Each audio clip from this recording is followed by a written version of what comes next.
പ്രിയ സജ്ജനങ്ങളെ, സദനമസ്കാരം. വിവേകാനന്ദ സ്വാമികളുടെ അമൃതവചനം തുടരുകയാണ്. മാർഗത്തിനും തുല്യ പ്രാധാന്യം നൽകുക. സ്വാമിജിയുടെ വാക്കുകൾ ഇങ്ങനെയാണ്: എൻ്റെ ജീവിതത്തിൽ ഞാൻ പഠിച്ച മഹത്തായ പാഠങ്ങളിലൊന്ന് പ്രവൃത്തിയുടെ മാർഗത്തിനും അവസാനം വരെ ഏറെ ശ്രദ്ധ കൊടുക്കുക എന്നതാണ്. വിജയങ്ങളുടെ രഹസ്യം അവിടെയാണ്. അന്ത്യം വരെ പ്രവൃത്തി മാർഗത്തിൽ ശ്രദ്ധ കൊടുക്കുക. നമ്മുടെ വലിയ പോരായ്മ ജീവിതത്തിൽ നമ്മൾ ആദർശത്തോട് ഏറെ ആഭിമുഖ്യം കാണിക്കുന്നവരാണ്. ലക്ഷ്യത്തിൽ വശീകരിക്കപ്പെടുകയും മോഹിതരാവുകയും അത് നമ്മുടെ മാനസിക ചക്രവാളത്തിനേക്കാളും വലുതാവുകയും ചെയ്യുമ്പോൾ അതിൻ്റെ സൂക്ഷ്മാംശത്തിൽ നമുക്ക് കാഴ്ചപ്പാടില്ലാതെ പോകുന്നു. എന്നാൽ പരാജയം സംഭവിക്കുമ്പോൾ അതിനെ നമ്മൾ വിമർശനാത്മകമായി വിലയിരുത്തിയാൽ മനസ്സിലാകും നമ്മൾ മാർഗത്തിന് വേണ്ടത്ര ശ്രദ്ധ കൊടുത്തിരുന്നില്ല എന്ന്. മാർഗത്തിൻ്റെ ശരിയായ പൂർത്തീകരണം, ശാക്തീകരണം അതാണ് വേണ്ടത്. മാർഗം ശരിയാണെങ്കിൽ നല്ല പരിസമാപ്തി കൈവരും. കാരണമാണ് ഫലമുണ്ടാക്കുന്നതെന്ന കാര്യം നാം മറക്കുന്നു. ഫലം സ്വയമേവ ഉണ്ടാവുകയില്ല. കാരണം കൃത്യവും നേരാം വണ്ണതും ശക്തവുമല്ലെങ്കിൽ ഫലം രൂപപ്പെടുകയില്ല. ആദർശം തിരഞ്ഞെടുക്കുകയും മാർഗം നിശ്ചയിക്കുകയും ചെയ്താൽ ഏറെക്കുറെ ആദർശം കൈവരിക്കാനാവും. കാരണം മാർഗം കൃത്യമായാൽ നമുക്കുറപ്പുണ്ട് ആദർശം അവിടെയുണ്ടെന്ന്. കാരണമുണ്ടെങ്കിൽ ഫലമുണ്ടാകാൻ നിർബന്ധിതമാണ്. കാരണത്തെ ഗൗരവമായിരിക്കുകയാണെങ്കിൽ ഫലം സ്വയമേവ ഉണ്ടാവും.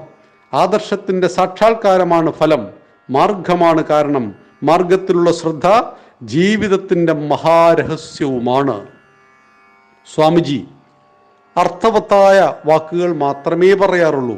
ഇവിടെ സ്വാമിജി പറയുന്നത് നമുക്ക് ജീവിതത്തിൽ കൃത്യമായൊരു ലക്ഷ്യമുണ്ട്.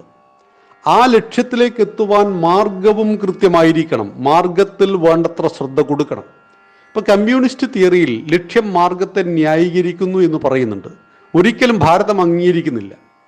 സത്യമായ ഒരു ലക്ഷ്യത്തിലെത്തുവാൻ വേണ്ടി ഏത് മോശപ്പെട്ട മാർഗത്തിലൂടെയും സഞ്ചരിക്കാം എന്നാണ് ലക്ഷ്യം മാർഗത്തെ ന്യായീകരിക്കുന്നു എന്ന വാക്കിൻ്റെ അർത്ഥം.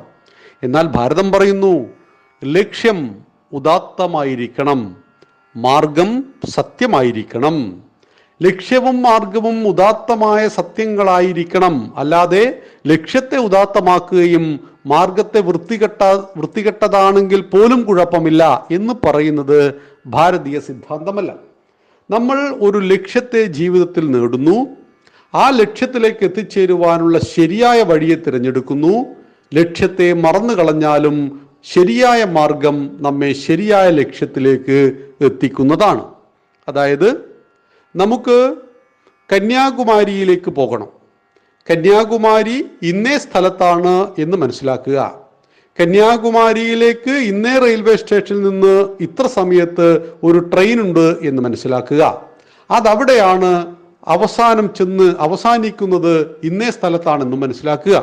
നമ്മൾ അതേ ആ ട്രെയിനിൽ കയറുന്നു, ആ സമയത്ത് കയറുന്നു, നമ്മൾ കിടന്നുറങ്ങി പോകുന്നു.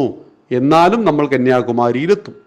ലക്ഷ്യം മറന്നുപോയാലും മാർഗം കൃത്യമാണെങ്കിൽ നമ്മൾ ആ ലക്ഷ്യത്തിൽ എത്തിച്ചേരും.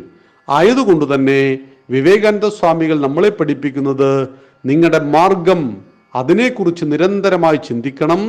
ആ മാർഗത്തിലേക്കുള്ള ശ്രദ്ധ കൃത്യമായിരിക്കണം. എങ്കിൽ വിജയം നമുക്കൊപ്പം ഉണ്ടാവും.